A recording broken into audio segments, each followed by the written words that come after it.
السلام عليكم ورحمة الله وبركاته. اللهم صل وسلم وبارك على سيدنا محمد وعلى آله وصحبه وسلم تسليما كثيرا. دلوقتي أنا هحط مية الفراخ علشان تغلي أهي، عشان هعمل فراخ مسلوقة. طب هنعمل إيه كمان مع الفراخ؟ هنعمل محشي وملوخية. طيب هحط بقى الحاجات بتاعت الشوربة.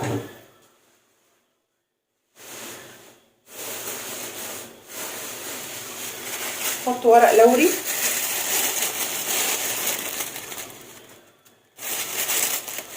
بالشكل ده. احط ملح،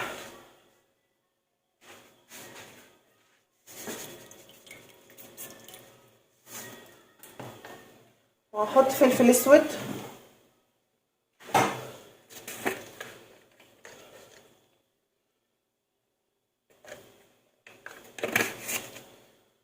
احط نطرة قرفة،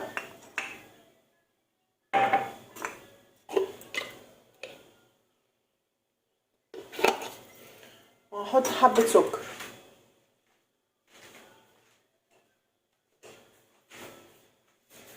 نطرة سكر صغيرة. وهحط طبعا بصلاية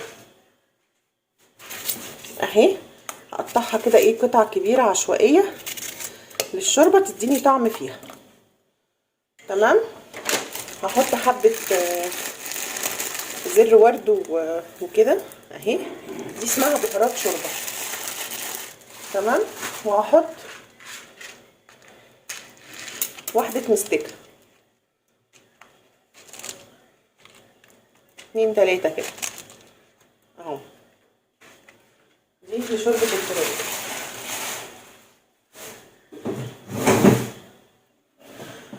هسيبها بقى تغلي وبعدين هسقط الفراخ فيها.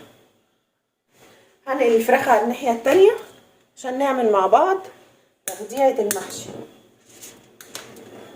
هحط كده الحلة وهحط زيت، حبة زيت كده للتغذية حلوين. وهبتدي احط البصل بتاعي، خرط بصلتين كبار كده ايه حلوين كده. انا اهو قطعت البصلة، اهو قطعت الفلفل بتاع تغذية المحشي، هحمره وحطيت له حبة ملح. شايفين اللون ده كده؟ احنا تغذية المحشي مش بنحمرها قوي. تمام. البصلة بس بتاخد ايه لون خفيف كده. هبتدي احط ايه بقى، هحط الصلصة. انا هعمل تغذية بزيادة.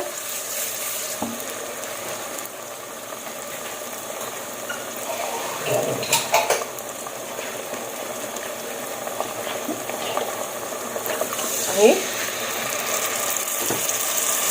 وهحط عليها الطماطم. انا عامله طبعا مش كل التغذيه دي هاخدها للمحشي، انا عامله ايه بزياده كده، لو حبيت اعمل ايه محشي اي يوم هشيلها في الفريزر اهو. تمام. مش هحط لها اي حاجه ولا توابل ولا اي حاجه غير لما تتسبك خالص. هسيبها بقى تتسبك، هغطيها كده. تمام. احط الفراخ بتاعتي. بسم الله، اللهم صل على النبي. اهو بسم الله.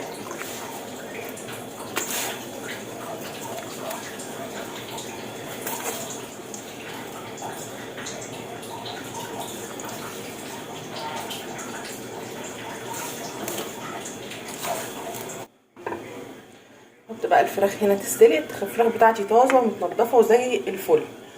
هسلقها بقى واسيب المحشي صلصه التغذيه بتاعت المحشي تتسبك، وبعدين هرجع لكم تاني بامر الله. بصوا يا حبايبي، ادي الفراخ في الفرن اهي. انا سلقتها وحطيتها في الفرن علشان ايه تاخد تشميع، وحطيت عليها ملح وفلفل. دلوقتي انا هعمل بقى ايه تغذيه المحشي اتسبكت. هطبق معاكم بقى تغذيه المحشي، شوف التغذيه هتبقى عامله ازاي. طب اهي ادي الايه التخديع، وادي الطبق اللي هحشي فيه. هحط فيه ايه بقى؟ هحط فيه حبه خضره حلوين كده اهو،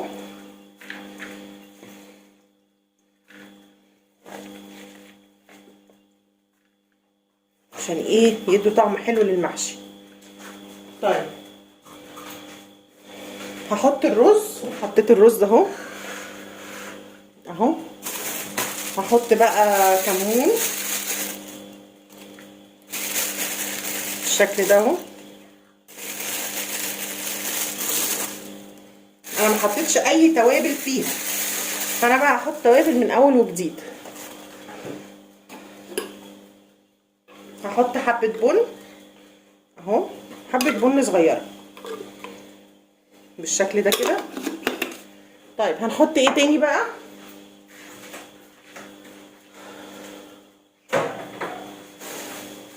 هحط نعناع، هجيب حبه نعناع حلوين كده وهفركهم بالشكل ده، يعني هفرك شويه نعناع حلوه كده.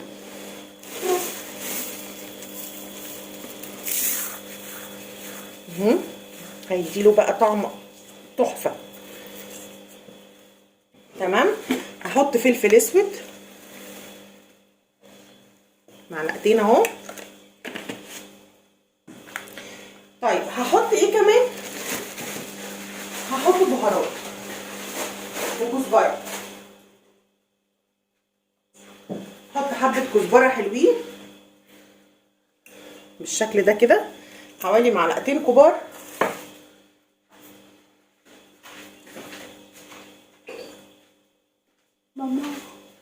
وهحط حبه بهارات لحمه معلقه. تمام. تعالوا بقى ايه نحط الصلصه بتاعتنا. بصوا الصلصه بتاعتنا مسبكه وزي القشطه. بصوا بصوا انا مسبكاها ازاي. انا طبعا بقى ايه هاخد منها بقى احط على المحشي. انا ما حطيتلهاش اي حاجه غير الملح. هحط على المحشي وادوق.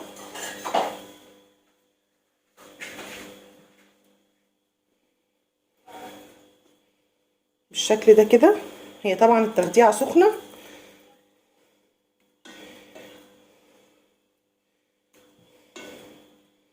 انا بحبه يعني ايه طعم كده التخديعه فيه تبقى جامده. هبتدي اقلب بقى، بس مش هقلب بايدي.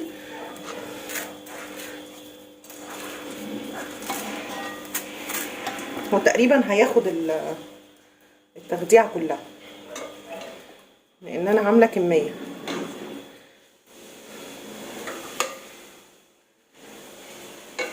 هقلبها بقى كده وارجع لكم تاني.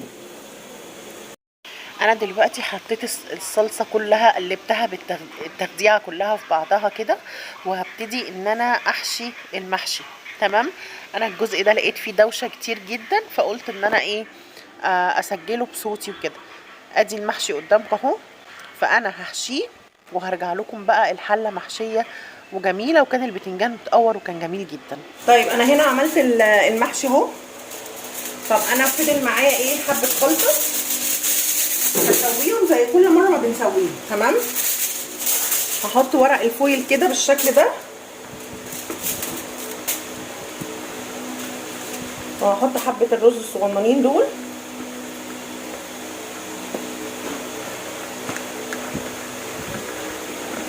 تمام كده. خلاص كده انا الفراخي خلاص اتحمرت في الفرن. هحط بقى المحشي يستوي. طيب تعالوا بقى نشوف. انا ما بحبش، انتوا عارفين ان انا ما بحبش اسوي المحشي بشوربه. بحط له واحده ماجي كده. اولا بتديله تمليحه وتسكيره حلوه. بصوا بفرفطها كده